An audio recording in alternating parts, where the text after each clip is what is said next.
Okay, here we are.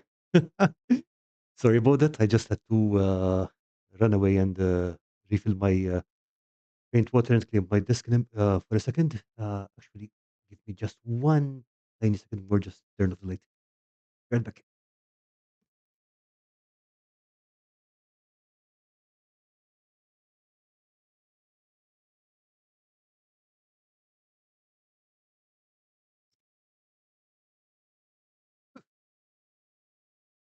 Hi, Charlene. Hi, Dungeon Matron. And hi, Lisa. Hope you're doing great and had a wonderful weekend. Yeah.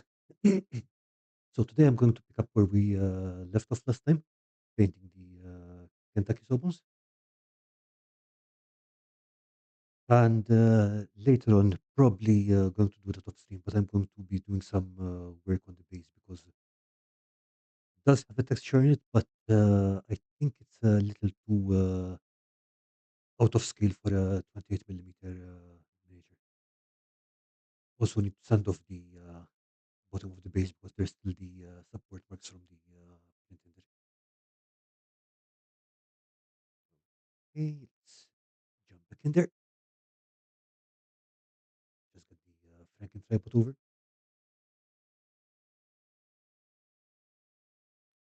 Okay, I think I want to try making removable winter effects for the terrain. Yeah, okay, that's going to be tricky. I mean, if you're talking like bicycles and ice and stuff, I figure what you could do is if you build the terrain piece and then you put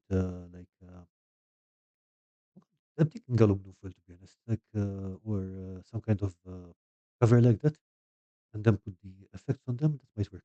But again, I've never tried it. That sounds like an interesting idea though, because that's one of the reasons why my Frostgrave terrain does not have any snow in it because hmm, my audio is choppy. That is not good. Why is my audio choppy?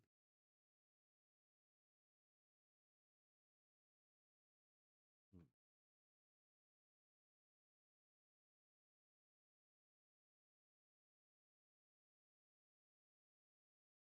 Okay, is it still being choppy now?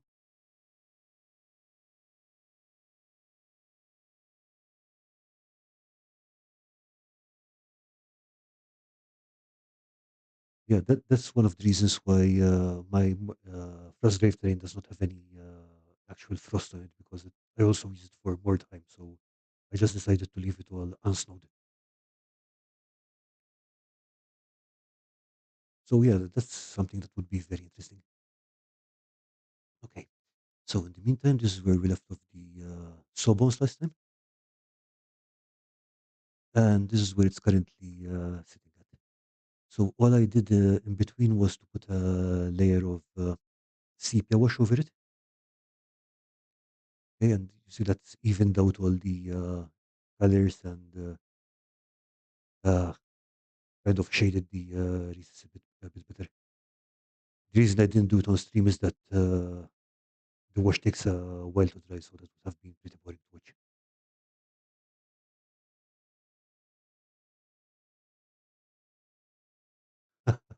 isn't it? So this is the base I was talking about,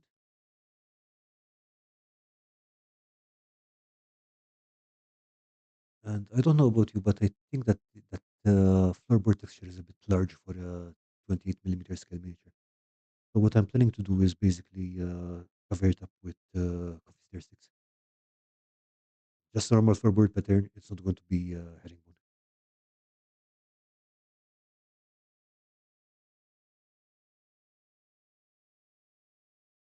But in the meantime, hey, thanks.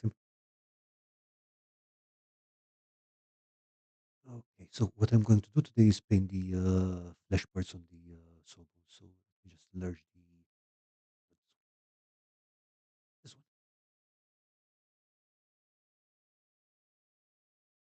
All the flesh parts are kind of grayish and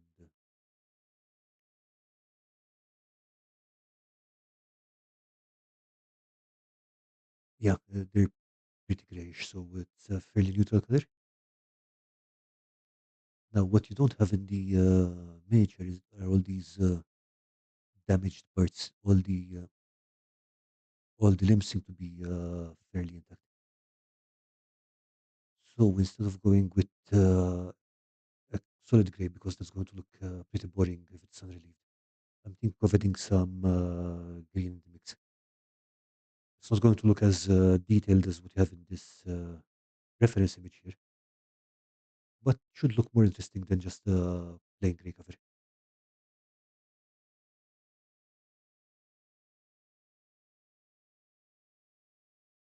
Yeah, it's not just phalanges. I mean, like they're literally bits that are coming off and torn skin and so on. We'll get there.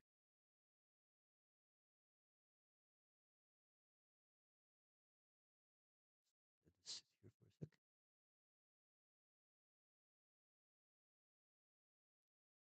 Okay, now to make the gray, I'm planning to use carnation pink as a base. Now, the reason I don't go with white is that white can be a bit too stark. Might be a bit much.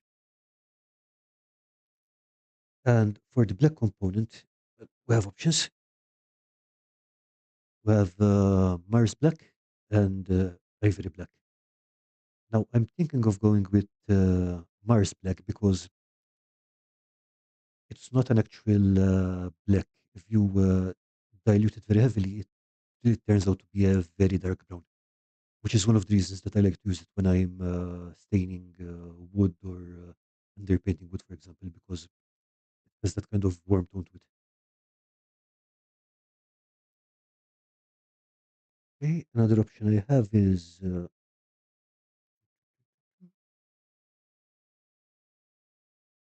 Payne's Gray. I usually use this to paint stone, and I really love the way that this color works because when it goes on, you can even on the package you can see that it's a kind of a bluish color.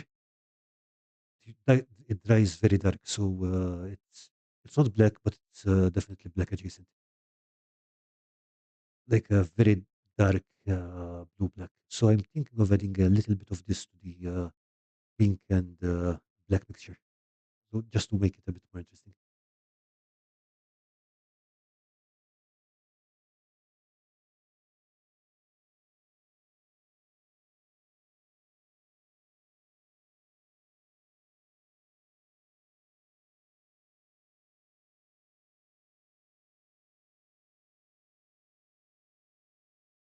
There's about that much pink. Excuse me. Just a tiny bit of black. With black, you have to be careful because it can very quickly overpower everything else you mix it with.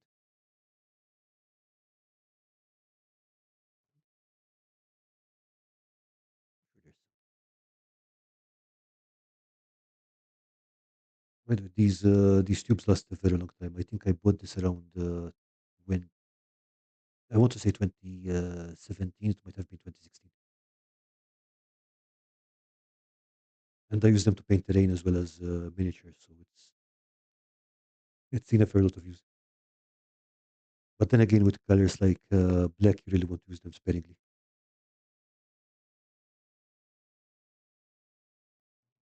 This one,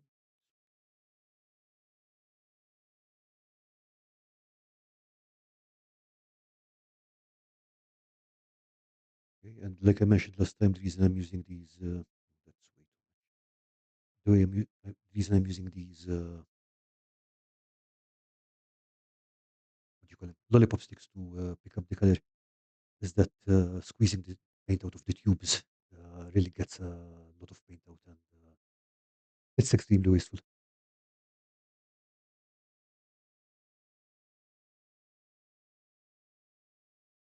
Okay, now I've got two glasses of water here, paper cups.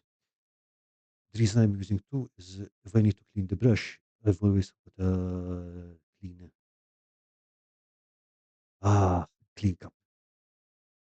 It's not for the general cleaning. It's mostly for, let's say that I make a mistake, I need to swab it up really quickly, clean water, and onto the miniature. Because if you use paint water and you need to clean something up, it might actually stain the paint that you already have on there.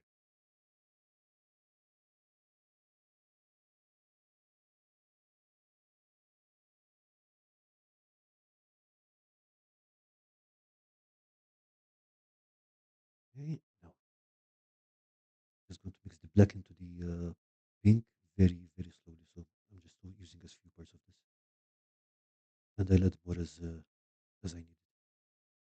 You already see that's already overpowered all that.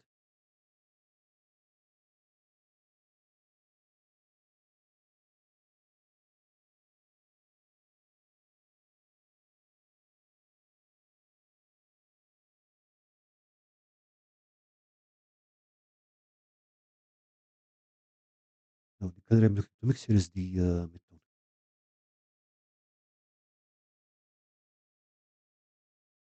So I'm not going to go to the brightest level, but at the same time I still want to add the Payne's gray to it. So I'm not going to let it get really dark before I do that. Just a happy medium. And because these are high viscosity paints, you really want to make sure you mix them in properly. We'll still be adding water to this because this is too thick to go in the miniature and dilute it, even if there's already some water in there.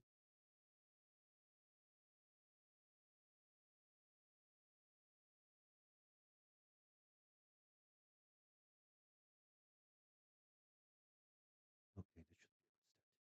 Let's get the base gray on there.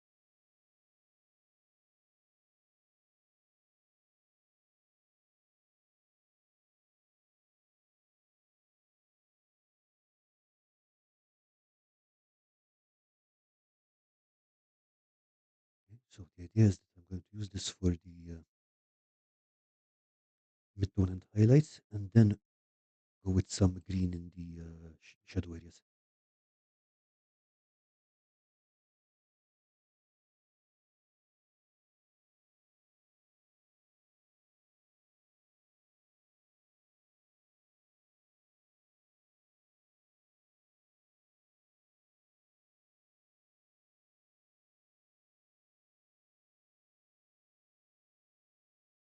I think it might have been a bit too much, but I think we can work with it. Now, one thing about mixing paints is uh, pigments in artists' colors or even craft paints usually are fairly consistent. So you know what you're going to get, and that lets you mix colors consistently. If you're using miniature specific paints like Games Workshop or uh, maybe not Army Painter, I can't confirm that, but I believe Army Painter uses the same system. You might not get a consistent mix every time because they change the mix of pigments occasionally. It's not something that happens every week, but over the long term, especially if you've got old paints or new paints, they might not mix in the way that you intend. Artist paints, on the other hand, are fairly consistent.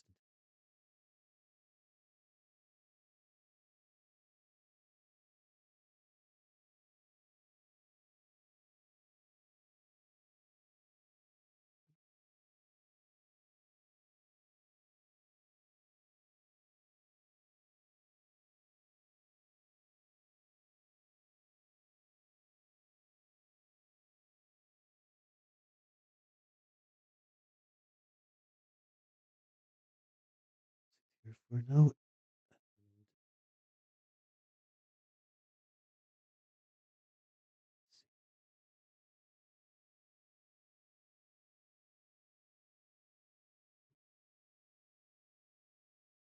Now, one of my pet peeves about miniature painting is that people tend to use super tiny brushes for it. And yeah, there are some cases where you really need the smaller brushes. For example, yeah, no, this one. This is a 000 brush. It's an Army Painter Insane Detail brush, which is tiny. I only use that for, if I want to paint the eyeballs on something or that level of detail. I really don't use it very often. For most things, I mean, like, this is a six size brush, and I'm probably going to be using it for most of the stream today.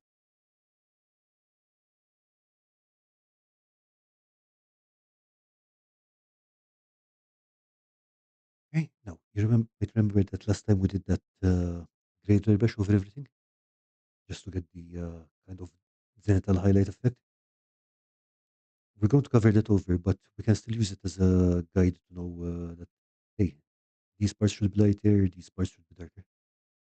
I'm also not going to bother very much with the limbs that are way here in the middle of the code because nobody's ever going to see them anyway.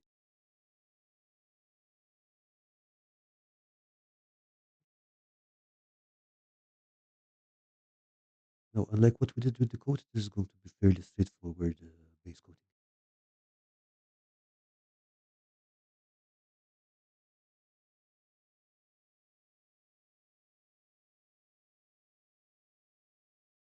Might be a bit,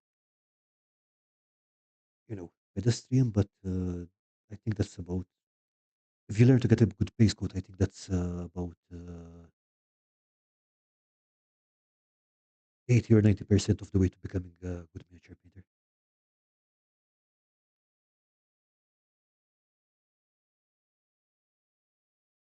Probably can still see brush strokes in there. That's fine because we're going to have multiple layers of this. As long as you use them paint, it's perfectly fine. Now, when I started painting, the first thing I had used were enamel paints, and I didn't know the first thing about ink paint. I just got the enamel paints because hey, that's what people used to paint aeroplanes and tanks and stuff, and didn't know anything about thinning the paint. So literally, first few miniatures I painted there were literally just solid blobs of paint.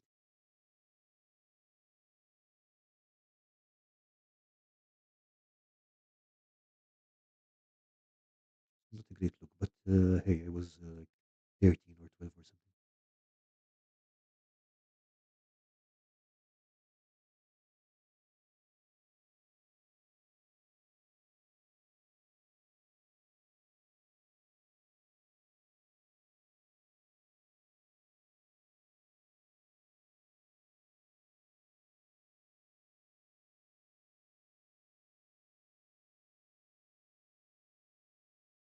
Okay, here I'm just leaving the spaces between the fingers dark. That's fine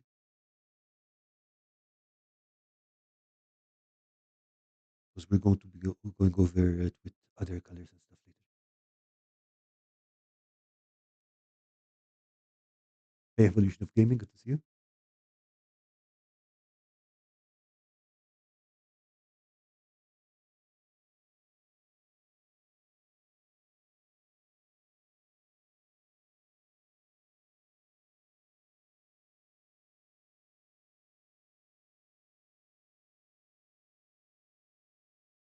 You guys have any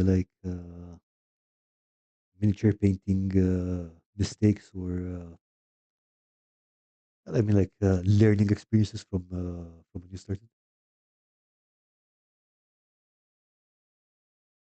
Another mistake I had made was that believing that all spray primers were created equally. No, no, no, no, they're not. I still have about an entire Space Marine army that passed me helpfully undercoated with this super shiny gloss red paint, and I'm sure I will paint them eventually. But I'm already not too keen on painting Space Marines because that gets super boring after a while because they're all literally exactly the same model. Plus, having to work over the gloss spray really isn't very appealing to me.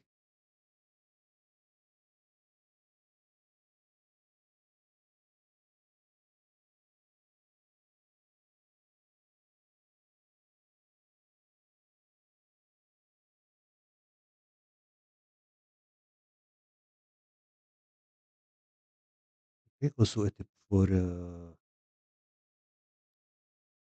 yeah, let's say, gently aging painters and stuff like that who might be around, 45-ish. Brushes with these handles are really, really, really good. I mean, apart from paint handles, if you use these as well, you have no problems with your hands cramping.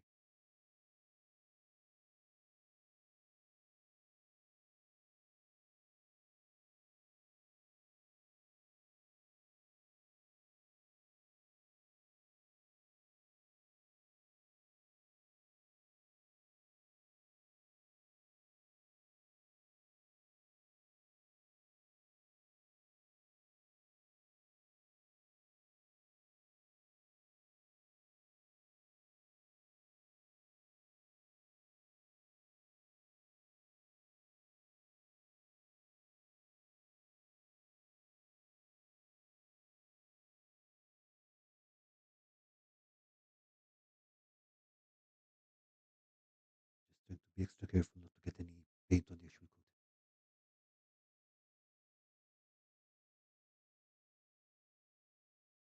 How important is full coverage in base coats? Well, it depends on what you're going for.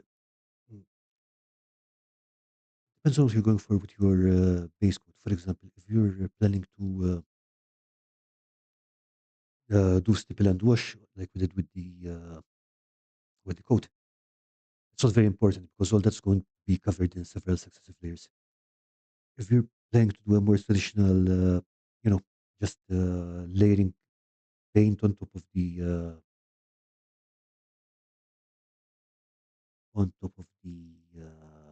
piece, then yes, then you want a nice solid base coat. And the best way to achieve it usually is to have one or two layers. Sorry, two or three layers. With the exception of some colors, if the paint covers completely in one layer, it's probably too thick.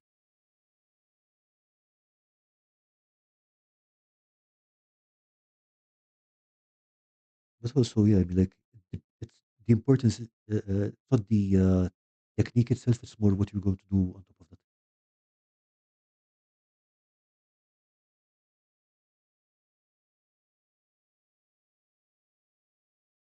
What you should look for, though, is that rather than making sure that the coverage is complete, what I try to do usually is make sure that it's smooth.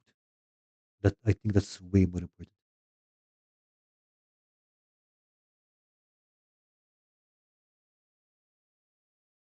And again, the best way to get it smooth is by doing a couple of layers on it.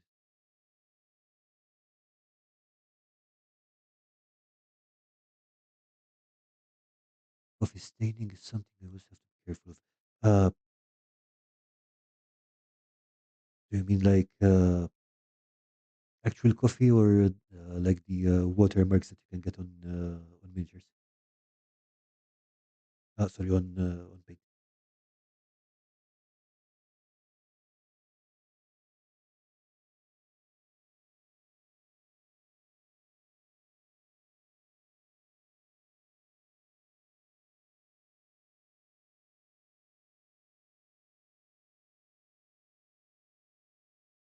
Extra pools of wash Yes. Okay. So it can happen with washes, but it can also happen if you use excessively diluted paints. The what I like to do with that is with washes especially.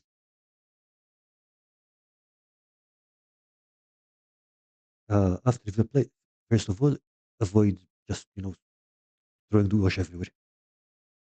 The other one is keep a brush, a clean brush with you, and you can wick out parts of the. I mean, if you see a pool here, for example, there was the start of it here. I don't know if it's visible, but this area is quite dark at the bottom. You can just use a brush to wick that off, or use a piece of paper towel, whatever. You just keep an eye on it while it's drying, and then you can pull away the excess, and that should remove most of the coffee staining.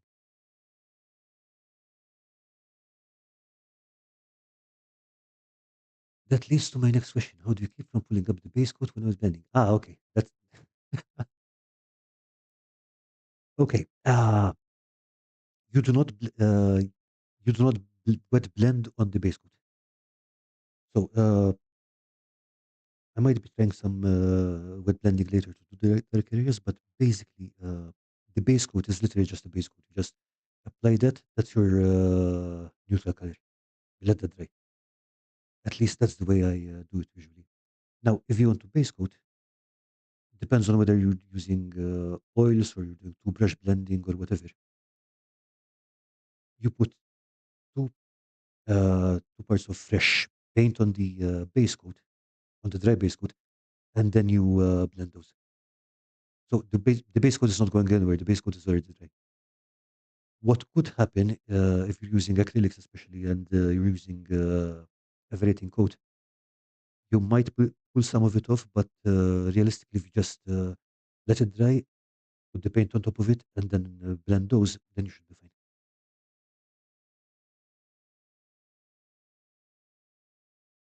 Because Bertolini might want to put your coffee on their table.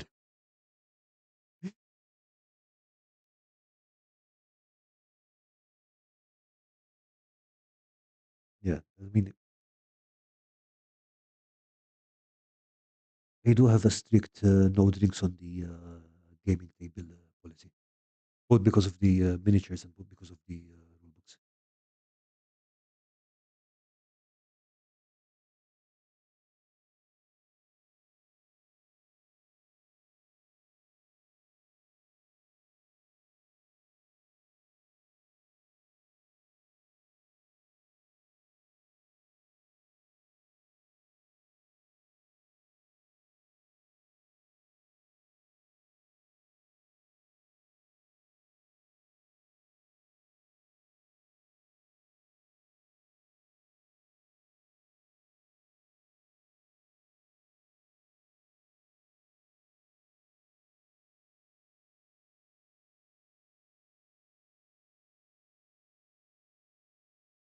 Okay, I mean, speaking of wet blending, then there are also several, what do you call them, members of the family. Like, for example, one type of wet blending I really like to do is feathering. So that's literally, again, you have a solid base coat on there. I'm not even sure if feathering is a kind of wet blending, but it's bit related. So what you would do is, if you have this, for example, let's say that you've got the black base coat, you've got the gray on top, and then you're using a clean brush, which I'm not going to do because I don't want to get another brush out right now. You start to feather that out gently. It works best with a clean brush, but some more water, I think I should be able to show you. You're just pulling paint from this area where you put the first one. Water areas. So the lower areas would be lighter in color or more transparent. That is a great question. You got a coffee stain in there. Fix by brushing off.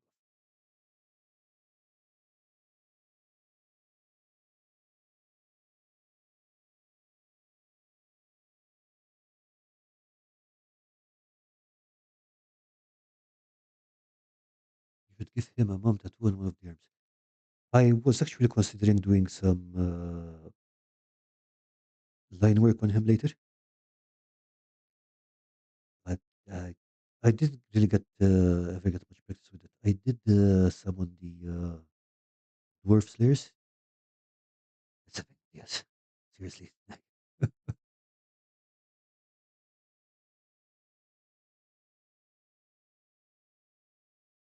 Because basically the way that you get reasonable looking tattoos on there is that use a slightly washed out version of whatever color you want the tattoo to be. Let's say if you wanted a black tattoo, you would gray it out a little and then you would paint with that. And then you have just very gently glaze over it with the skin color. So it is a multi-step process, and because you're dealing with those really thin lines, it's yeah, it's just nerve-wracking. It's very effective if you do it right, but it's really nerve-wracking for me. But then again, like I've only tried it on about 5 miniatures.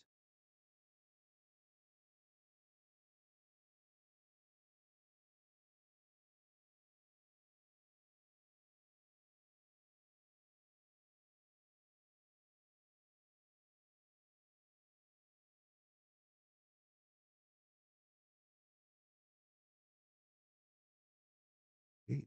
The other,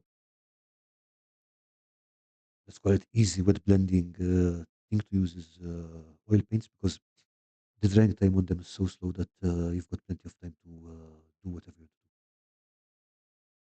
Of course, the downside to that is that it's got a really, really, really long drying time.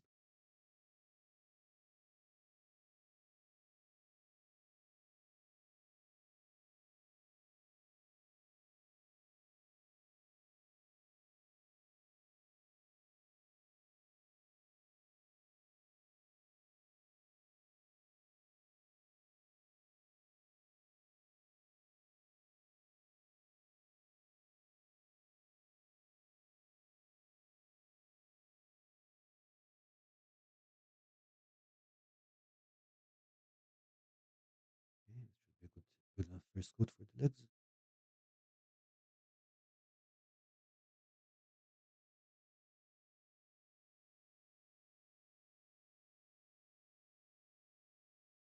Now, the other hand, I keep calling them legs, but they're really just more left hands.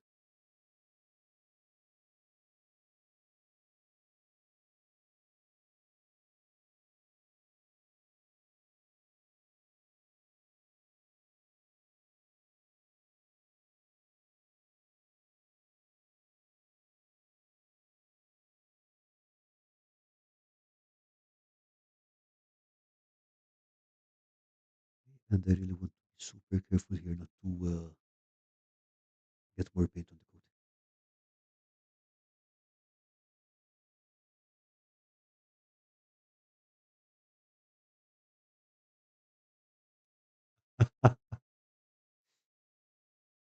Say hello to the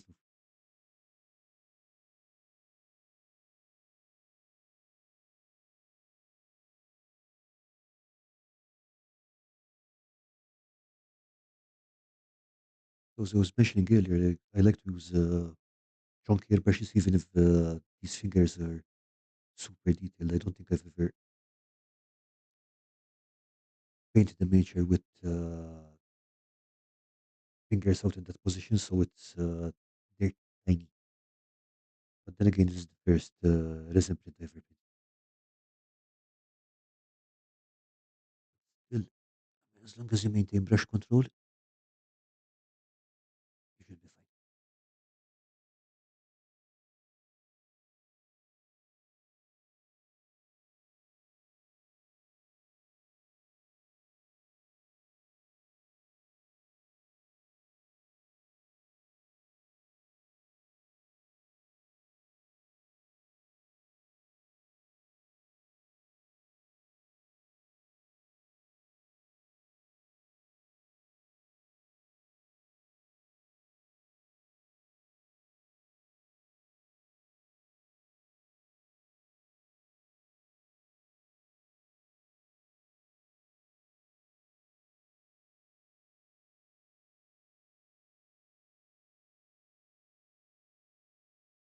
Okay. The reason I'm testing the paint on my thumb is to see if it's consistent enough or if it's too thick, too diluted, or whatever. My thumb just happens to be in a convenient place to do that.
Just want to try and get the focus a bit sharp on this.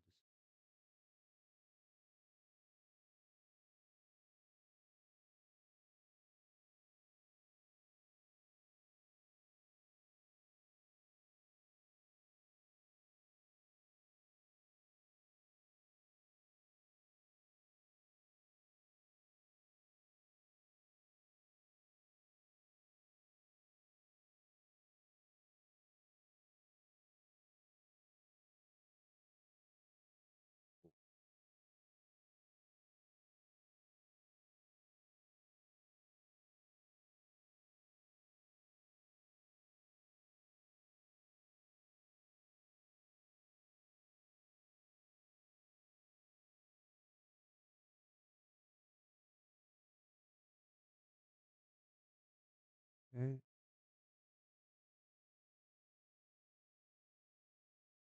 okay, better. Also realized I was looking like the Batman from the Adam West. Sorry, the Penguin from the Adam West Batman.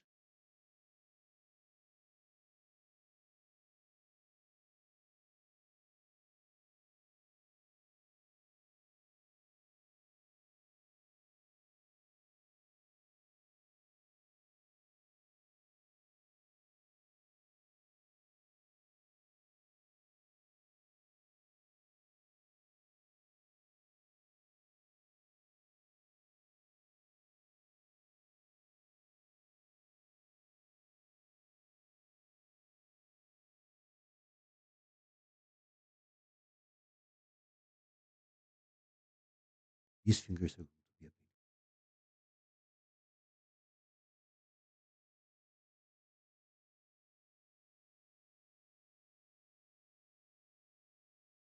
Got to be super careful.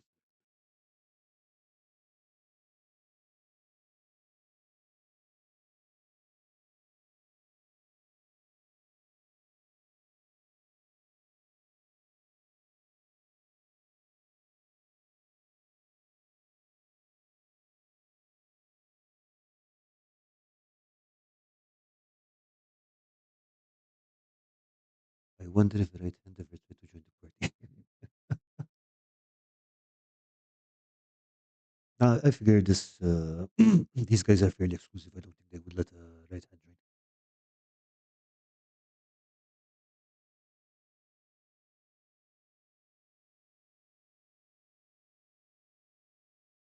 Maybe they would. I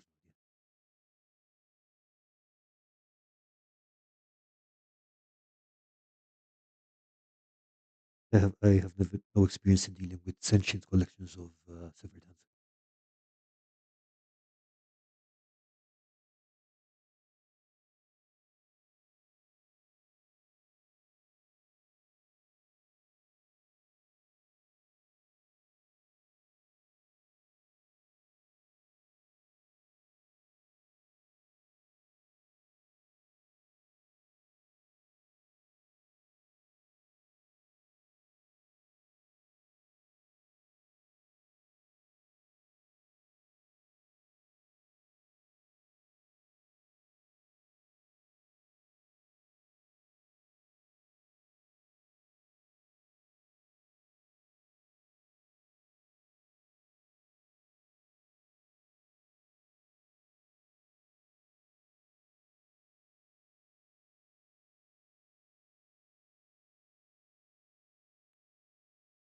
Maybe I should just zoom out again because I keep moving the work of camera.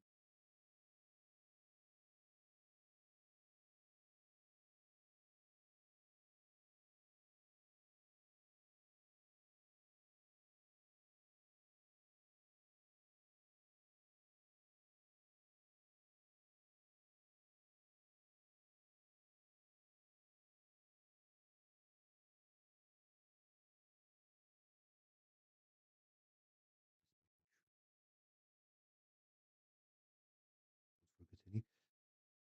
So I like to move in a single direction where I'm working on a miniature so that I don't miss any obvious parts. So, for example, going with all the flesh up or all the way down, it's fine either way.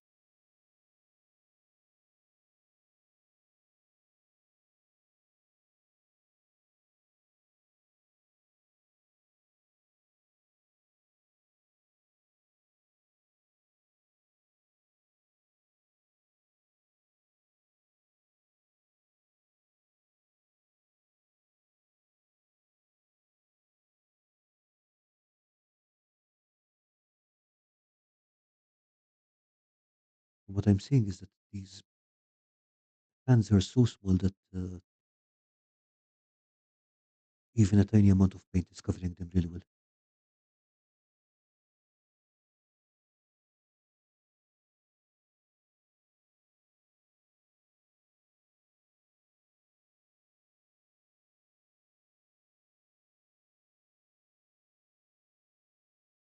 So we might actually be able to get away with one coat in most places.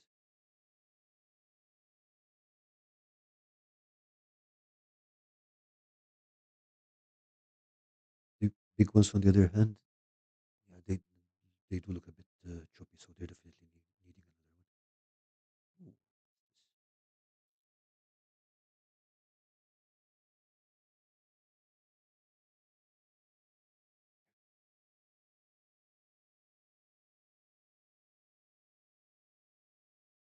that's a problem for later. Let's finish up these. Now, another thing I had considered to paint this was, for example, to have different colored limbs, but I figured that color matching that would be a nightmare. It would like look all over the place, and just a neutral gray seemed like a more sensible option.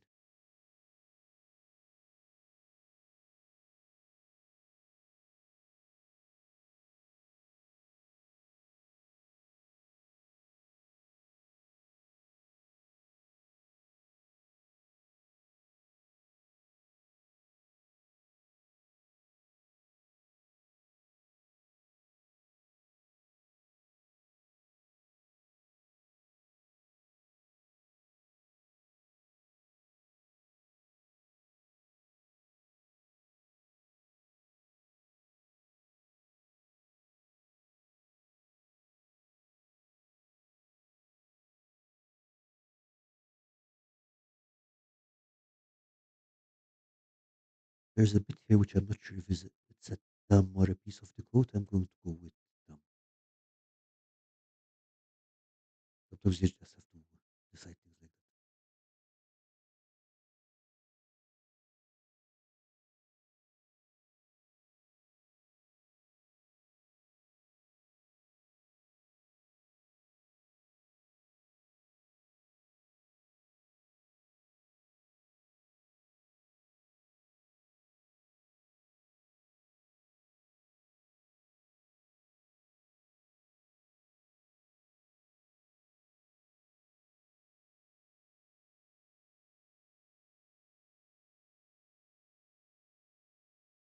Even got a tiny baby hand.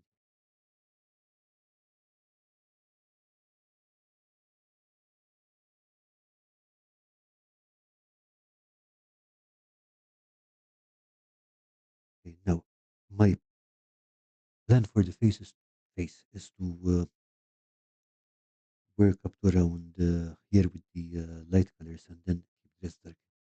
Now, the hat or the throws a large amount of shade on the face area, but I really want to keep the top part of the head really dark because I want to make the eye glow later. So in order to do that, I need to keep the contrast. So for now, I'm only going with the parts of the face that are kind of sticking out.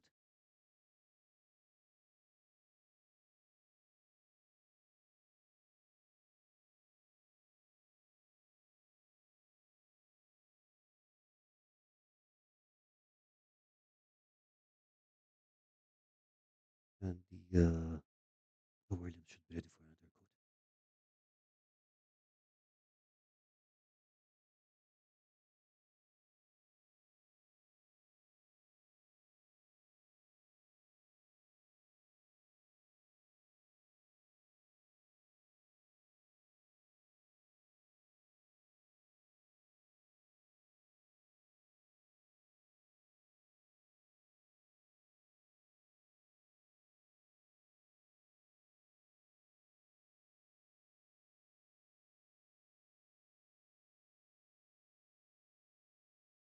So what I would like to do now is at some point is find some 28 millimeter scale, cowboy miniatures,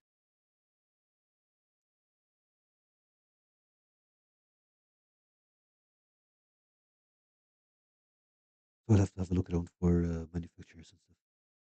Unless you guys already know of someone.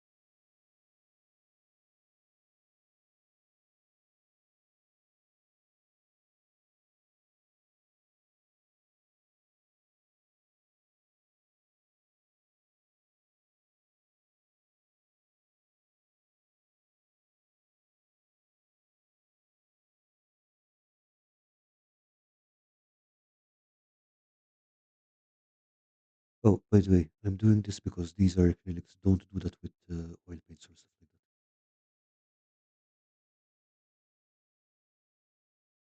There's a lot of stuff you can do with oil paints, including putting them in your mouth and stuff like that. Bad idea.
But the sooner this rate, this guy will have smoother arms than mine.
Yeah,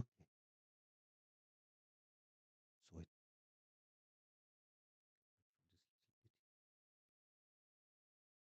think that's enough to start working with. So what I'm going to do next is I'm going to create a brighter version of this mix.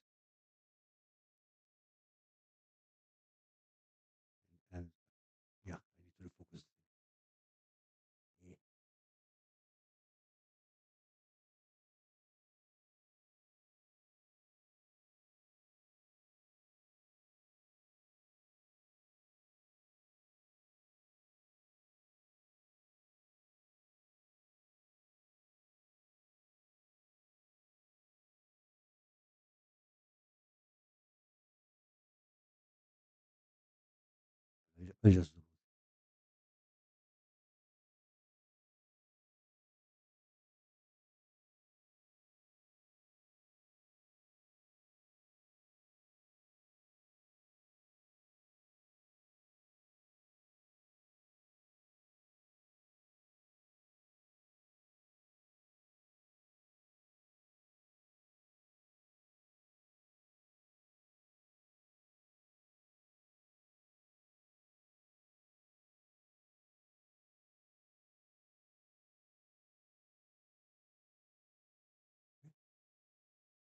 Oh yeah. Next up, mixing up a lighter color version of this one.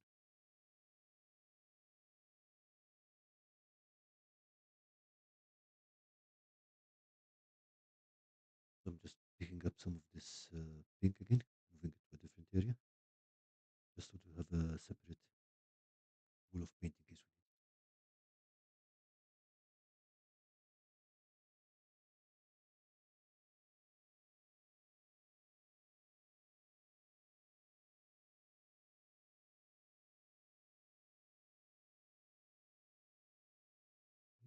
a whole lot of this,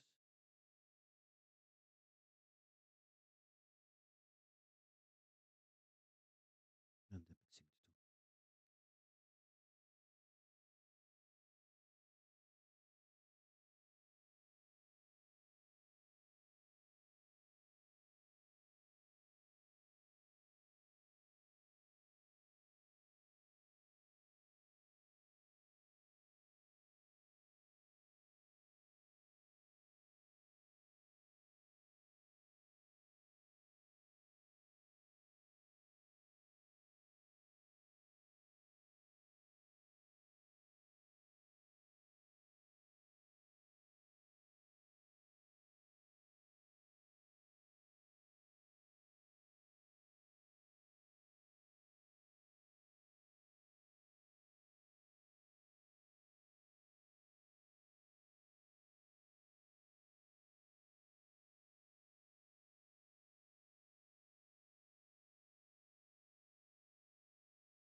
Okay, definitely brighter.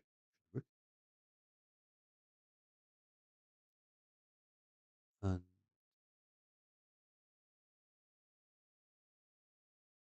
really need to work on the focus.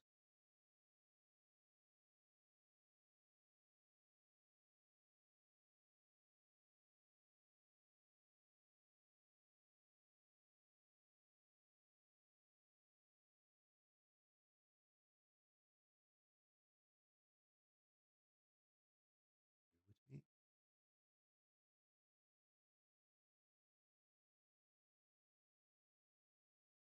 Okay, that looks better. So what I'm going to do with this paint now is I'm going to focus on the upper area, so where the light would be shining down.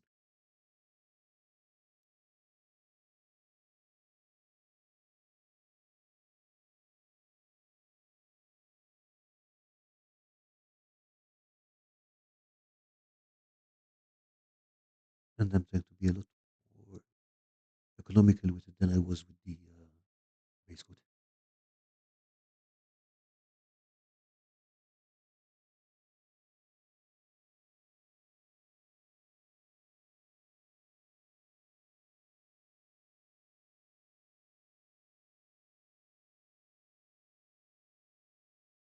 So almost a dry brush, just barely using the point of the brush, but very controlled.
strips of the stuff on the face.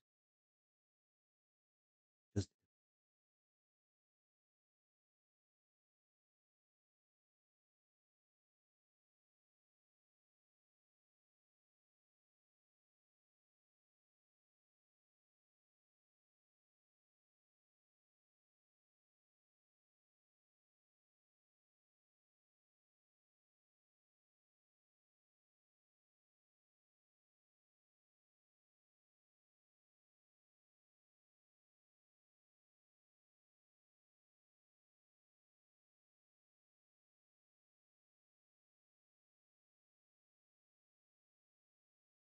and as you do this, as you turn the model, just want to make sure that you're going over the places that catch light naturally. So, for example, I'm going for the underside of the palms of the hands.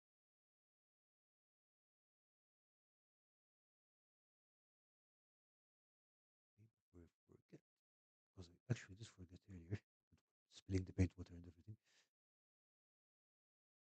Hey, you can find this and some other STLs and a really interesting set of rules and lore at the Elsewhere Kickstarter.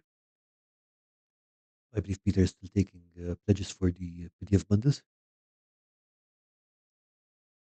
And if you want to show off your stuff in a bit, here's the Discord. We did have a bit of chaos last week in there because I had to put in an auto moderator because spammers just keep popping up on Discord, and it decided that people posting more than 5 images in 5 seconds were spamming, and yeah, the auto moderator has been re-educated, so it should be okay this week.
And what I'm doing right now, where there's just large areas, so you can see there's actually a visible. Hope you can see that at least. Like here, for example, there's a visible oval,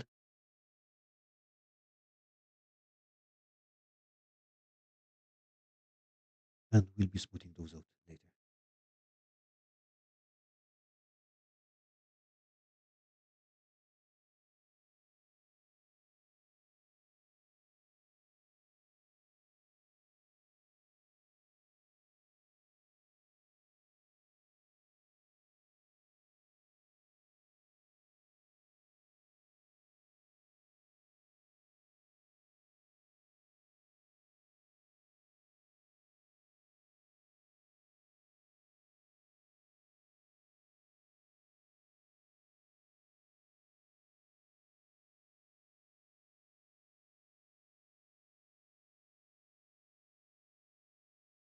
Okay, now Lisa, about your question earlier, for example, I think this area still looks fairly patchy, but that should be okay because we're just going to layer more stuff on top of it.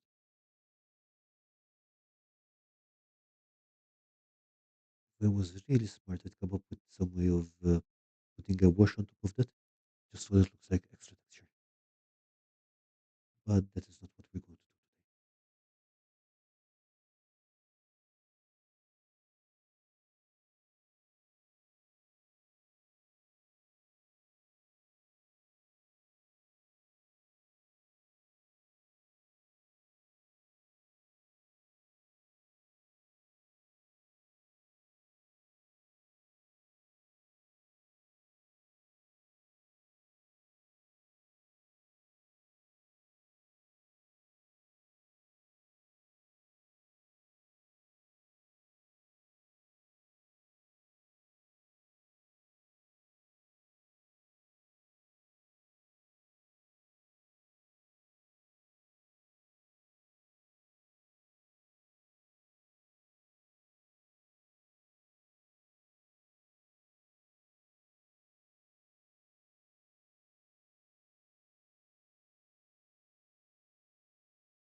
focusing mostly on the outer part of the handle because that's where the light will be.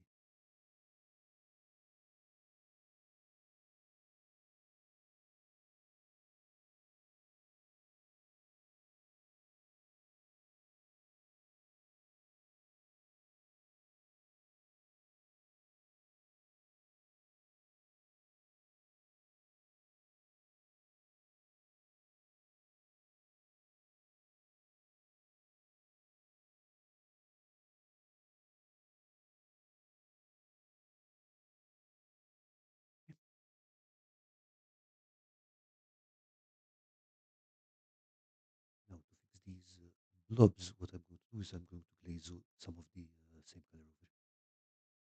So this is the color we used. For a glaze, I'm just going to dilute it to a lower consistency. Not to a wash, I still want to be able to control it. I just wanted to make it almost transparent.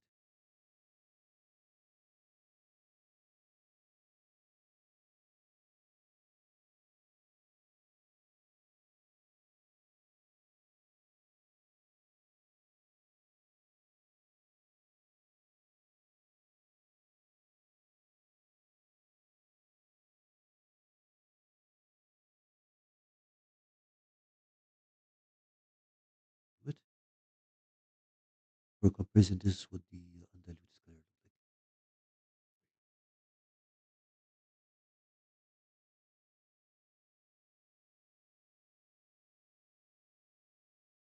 And I'm just going to go over the edge of the blob and slightly down into the other color.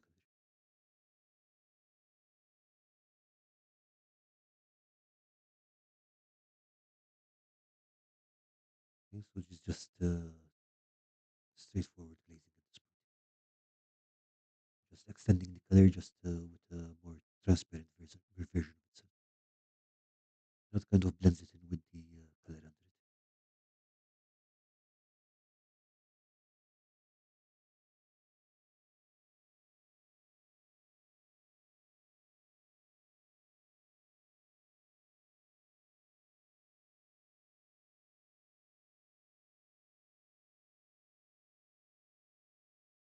We don't need to do this on the fingers or the other areas because those areas were so small that they didn't get these large surfaces.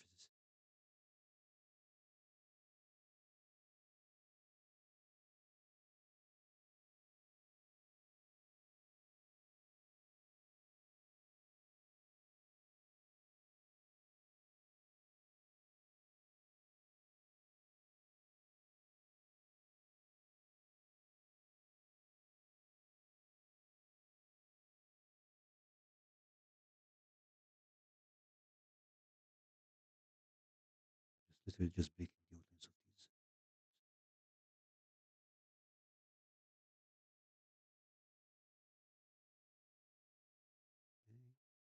Okay, we'll come back to these when they're dry.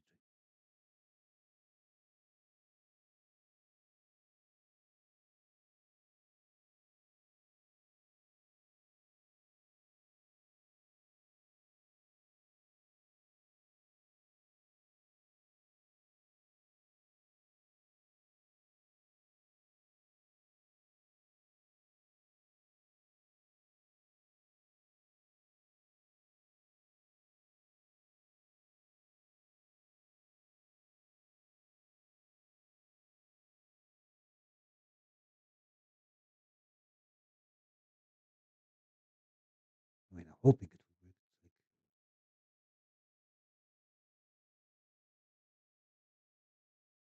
there's this thing where the wet paint looks super brighter than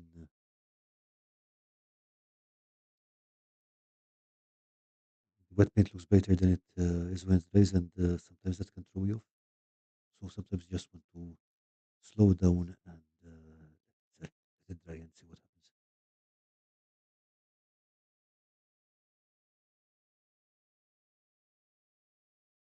I was given a box of beautiful monster minis. I guess I had better learn to love painting minis. You should.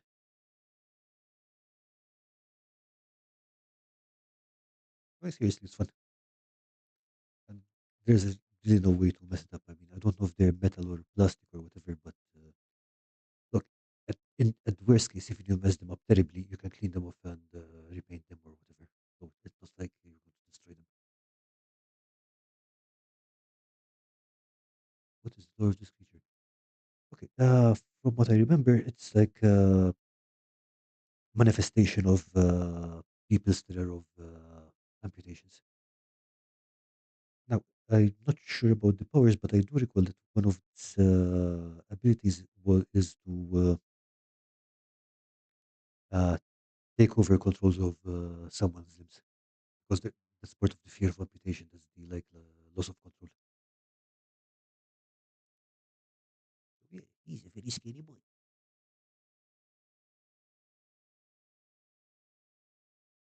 Okay. Now I think I'm going to go for the darker parts, and for that I think I'm going to mix in a little green and see how that goes.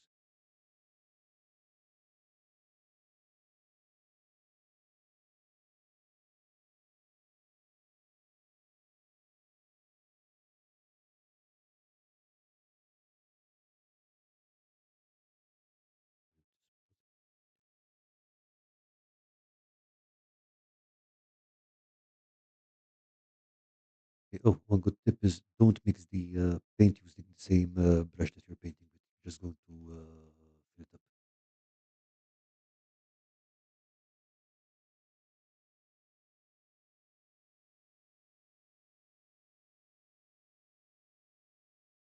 And you may have several piles of potential, but always think more is better.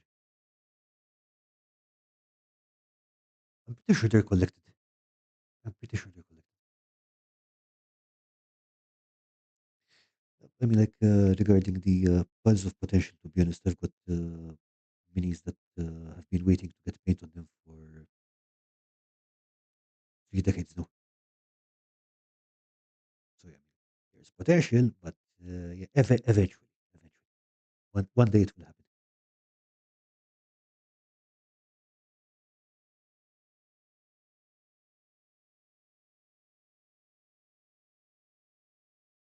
So I don't think this green gray is going to be quite dark enough. So I'm going to go in with more of this black.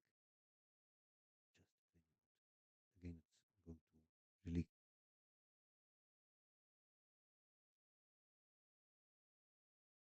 yeah, I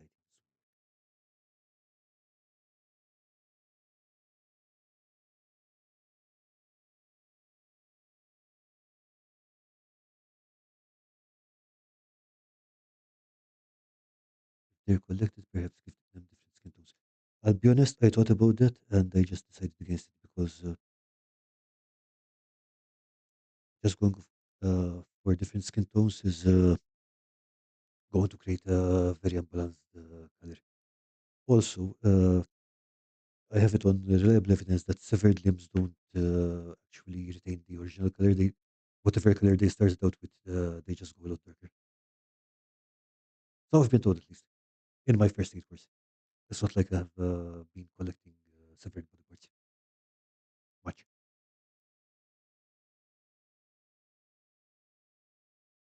So that was actually one of the things they taught us in the first aid course was if you find a severed finger or whatever, put it in a box. And after an accident, I don't mean you're just wandering randomly and find a severed finger. Uh, if you find a severed finger after an accident, you put it in a plastic box with some ice, just wrap it up to make sure it doesn't get damaged by the ice, and then label the time, the place, and ideally the person, and you keep that with the person because basically the emergency room is just going to if they're given a patient and a finger, they're going to attach the finger to the patient. They don't know whose finger it was, whatever. They're just going to assume it's the patient's, and they don't have time to mess around. So just make sure that from what I've been told, basically there's no way of telling whose finger it was just by matching the colors. I'm pretty sure the same goes for you know arms in general. Yeah, that's a very morbid tangent if I wanted.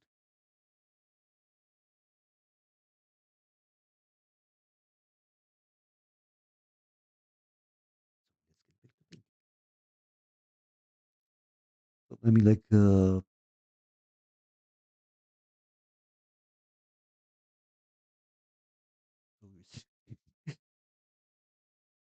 besides, I mean, this, I was thinking more like a necrotic flesh zombie kind of thing, so it's more like greenish and so on.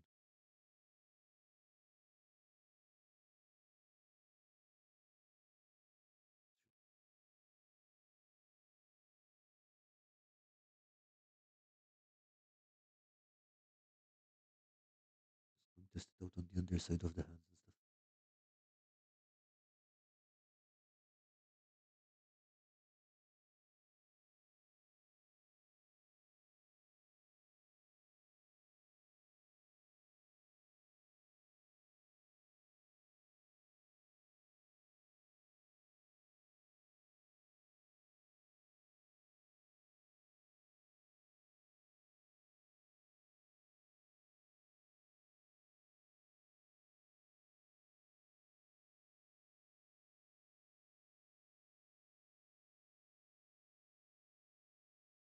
So this time I'm going the opposite way. I'm just going for the places that would not be receiving light. Just going to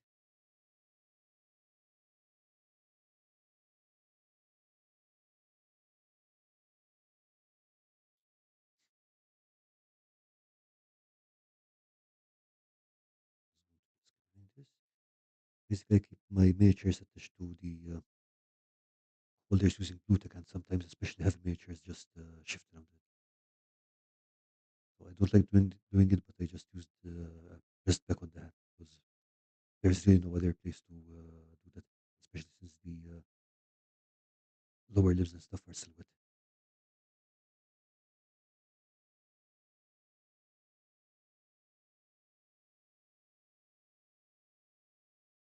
Usually holds pretty well, especially if you don't leave them for like weeks on the blue tack. For plastic miniatures, for smaller plastic miniatures, it's just fine.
I'm actually leaving most of the head area completely black because it's in the shadow of the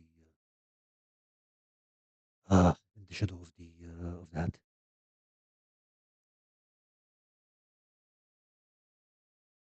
Because Bertrand should see the dragon mini. Okay, we have to see the dragon mini now, Lisa. Can I just say dragon mini and not show us the dragon mini? It's like the law or something. It is the law here, okay? In this stream, that is the law. You mention a dragon mini, you have to show us the dragon mini.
this point, I'm just filling out any shadow areas.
Okay, and what I'm doing here is also using my fingers to brush off some high spots where I got the paint on. Again, if your base coat is dry at this point, it's not going to affect. You'll be fine.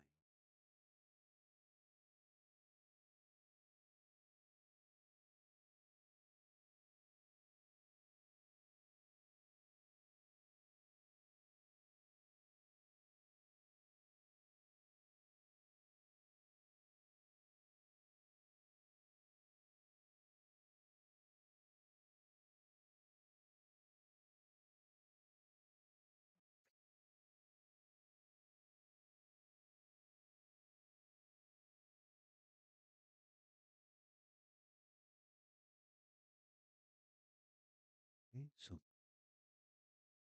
next I think I'm going to go for some brighter color, and I would rather paint one interesting mini than a horde of similar minis. So yeah, absolutely. I mean, that's one of the reasons I just have so many unpainted minis left.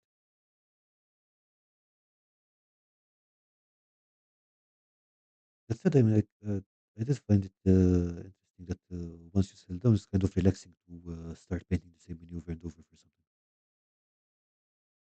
I'm talking like maybe 10 to 20. I'm not talking about 300 minis of the with the same thing. Exactly.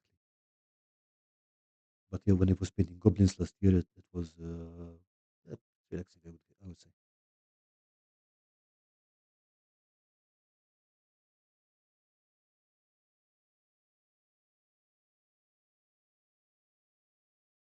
Okay. Now I'm going back with some pink and covering the knuckles and stuff like that. Any bone areas.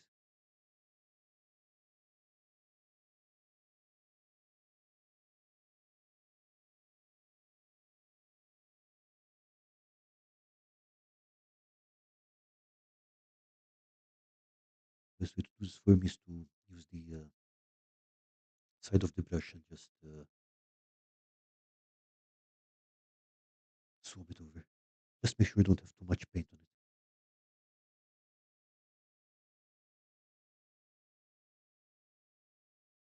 Just before, just be mindful of where the light is. So, for example, with this hand, it's only going to get light from one side.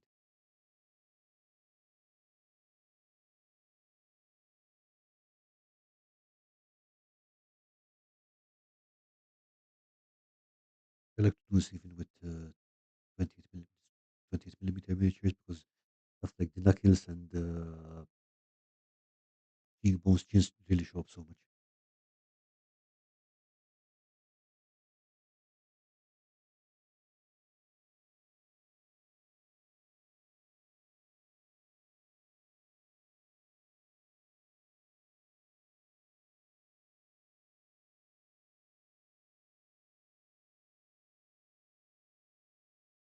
Some paint in there that will probably need correcting later, just between the two fingers, but it's okay. It's a fairly minor correction, as these things go.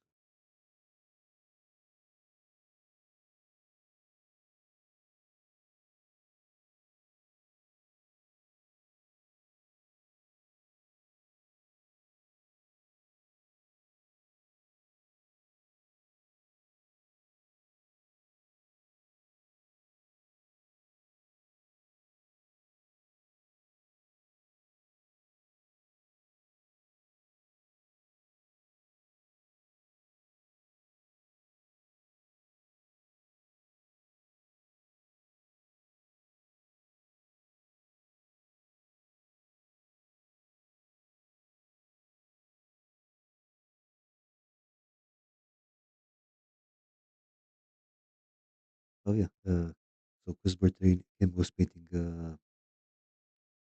really awesome looking Cthulhu dice tower, like Necronomicon, I think. Yeah.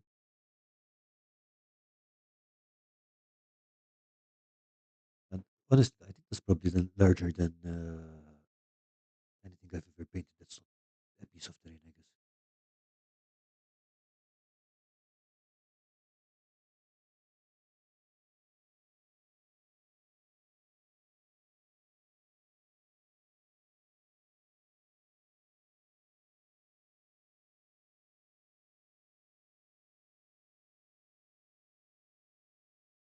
You're looking for different skin tones, different washes could also work. Yeah, I mean, definitely would. Just it's not the how to that's worrying me. It's the how the final result looks. Because I literally don't want it to be all over the place.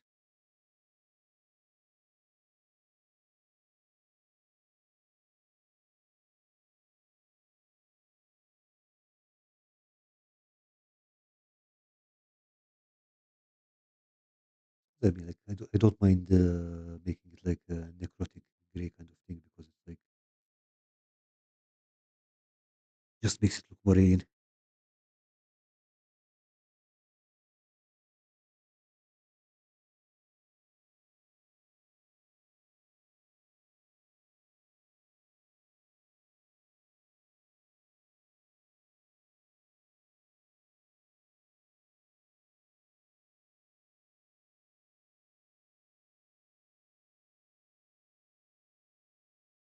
Yeah, understandable. I mean, that is a big piece.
Yes, if I was going to paint it as kind of like a patchwork abomination with all sorts of different colored limbs, I think I might have gone for a different colored code because with the brown is going to kind of lose a bit of focus because all skin tones will tend toward brown in some way. So maybe a yellower coat, like like a bright yellow coat, kind of. Well, it's not bright, but it's strong yellow green. I think that would have created more contrast with different skin colors. With this kind of brownish coat, I don't think I would go for that.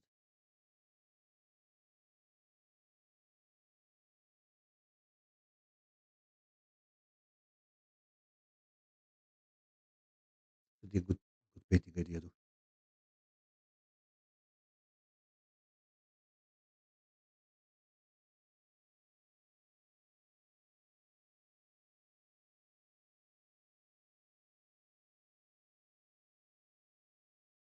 I guess it depends on how you like your abominations, kind of thing.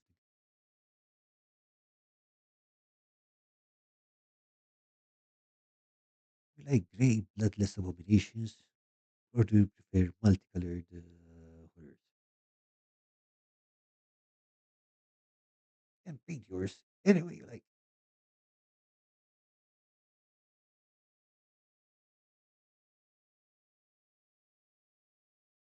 To be honest, I think this just gave me enough encouragement to try and paint the virtues from Solomon King because those are also pretty large miniatures and super detailed. I was just leaving them on the back burner, but I think after this I might be able to have a crack at those. Simple having the I think I can do that thing is like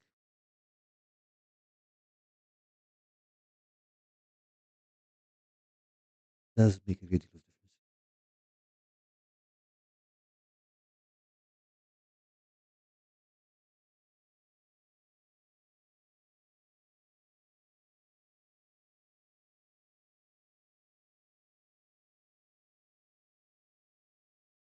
Okay, so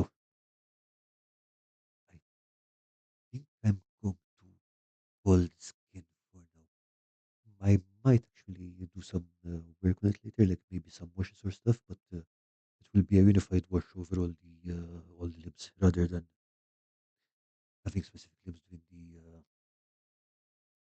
their own thing. But what I am going to do, I think before we leave this, I'm going to try to work on the glowing eye effect. I like my abominations with a spicy treasure. Hmm, good. Would be uber creepy to have the fingers graduate to black at the tips, but I don't know that it would look right when finished. Looks really good. Lisa, I hope you're saying, I hope it looks really good. That's the thing with Lisa. You never know.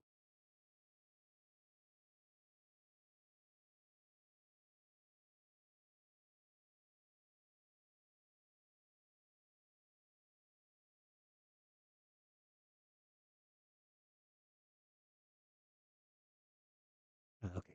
Glad to hear that.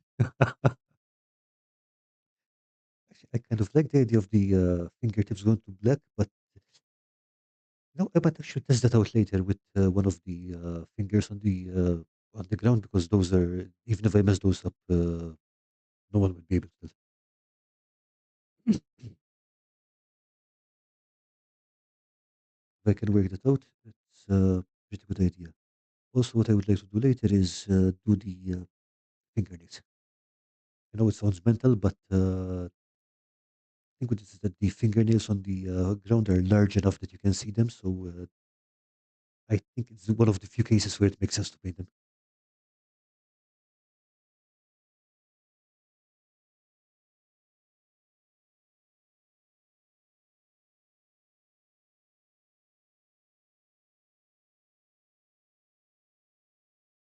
So now this is kind of tricky to see, but there's like a small gap there, which I'm thinking is it's might be its eye. If I'm wrong, no one else is going to tell the difference anyway. And to paint that in, I'm going to use white for the same reason that I do not usually use white, which is it's too strong for most cases. But if you're painting light, white is exactly what you need as an undercolor because it makes everything you put on top of it pop a bit brighter.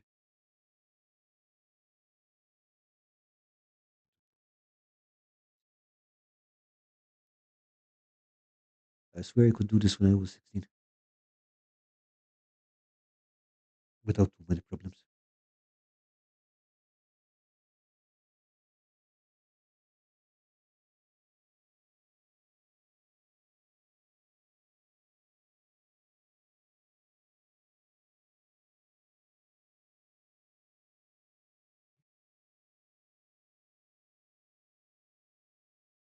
So what I've got there is a fairly messy blob of white. I think you can actually see it from here on the screen.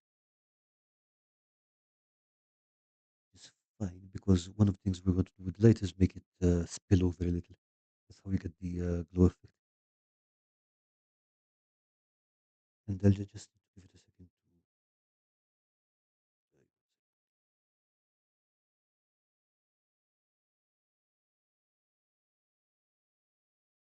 I think that's too much, but then we can clean up the area around it anyway.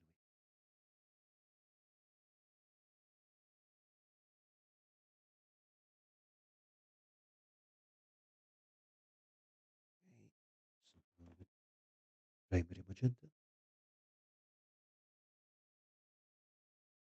Or what? This has been deceased for some time. There we go.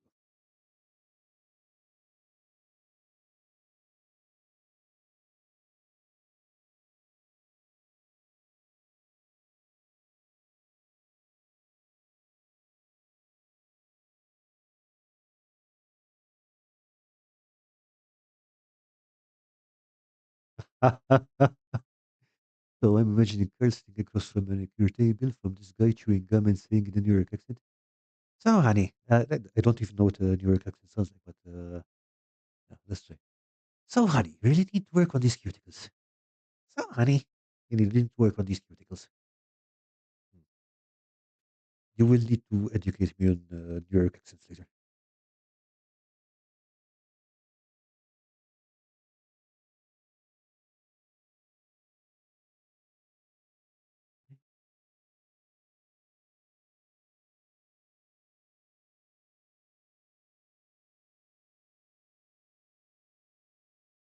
Putting this in without any actual water, just paint.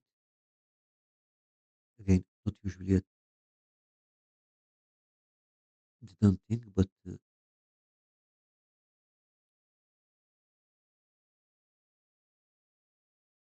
kind of glow stuff is does break a few rules.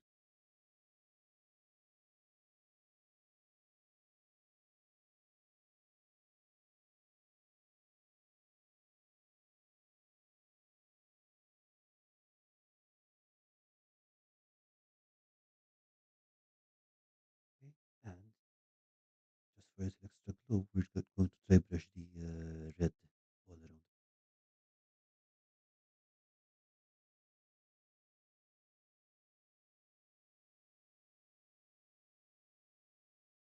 Red itself might be a bit too dark. To be honest, I don't usually paint ice. I just the shading is usually enough. You put a wash in there, you're good. This one is just bigger and should actually be a bit easier to paint. To be honest,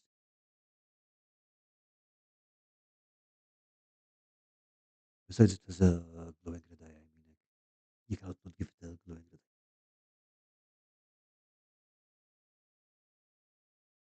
eye. I'm pretty sure that David would say, drill a hole and stick an LED in there. In this case, I think it might actually be quite doable, especially if you modify the STL file.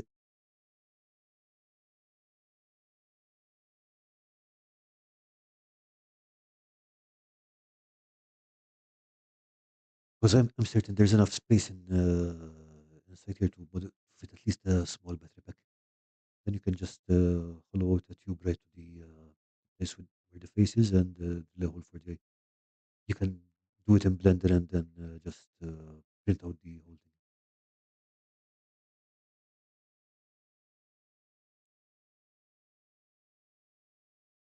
Yeah, that's the plan. I'm trying to do a slow cell here, but I'm wondering if I got the wrong bits of the face.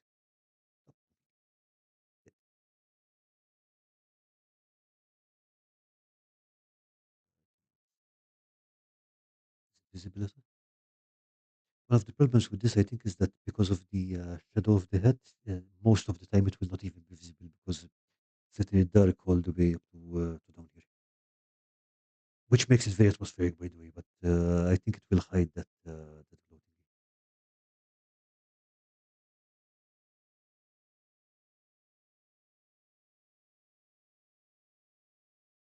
So I think I'll call it a day here for today. But before that, let's go and have a look at the computer showcase. See if there's anything. Ah, we do have some pieces from so let's have a look at there.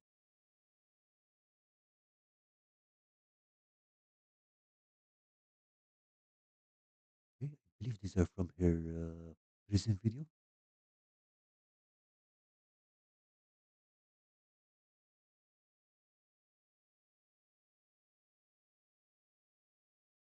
mistaken, that's remind me, Kim, is that cardboard for the bricks or what material did you use?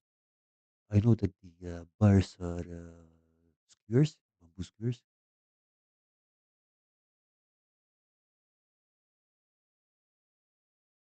Oh, shout out to Mythic One back there.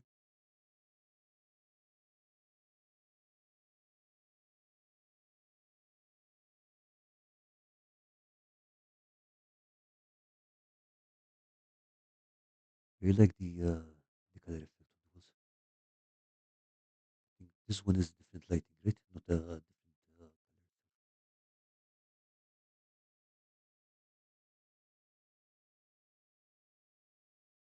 Oh,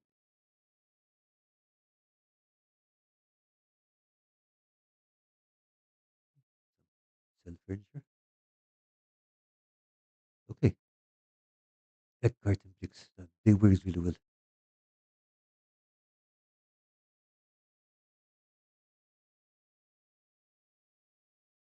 Okay, so in case anyone wants to see how this was built, I know that this video is already out. It's been out for a couple of weeks. So yeah, after the stream, head on over to Chris Bartay's channel and have a look and enjoy your story.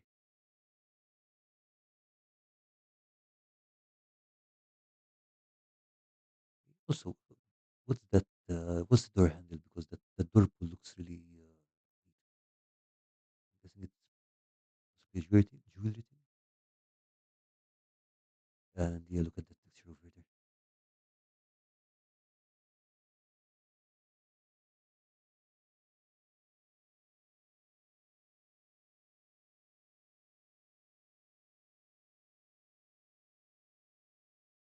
Yes, lighting effect into very clear.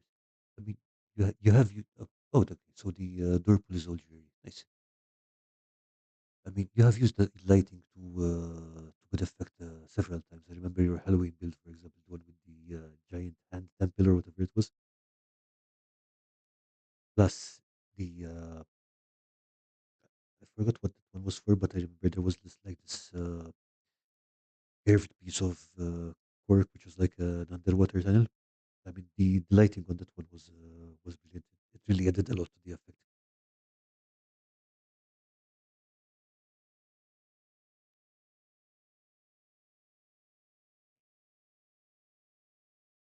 So that was all in the computer showcase for today. Thank you, Chris Britain, for sharing, and everyone be sure to visit her channel. Okay, now, just going to after the stream, I'm going to take a photo of this and pop it on Discord, so what it looks like right now. I'm going to leave it this kind of ghostly gray kind of thing, or just maybe put in some greenish washes. But yeah, you know, kind of like it where it is so far. Might even dirty it up with some more blast splatters and stuff.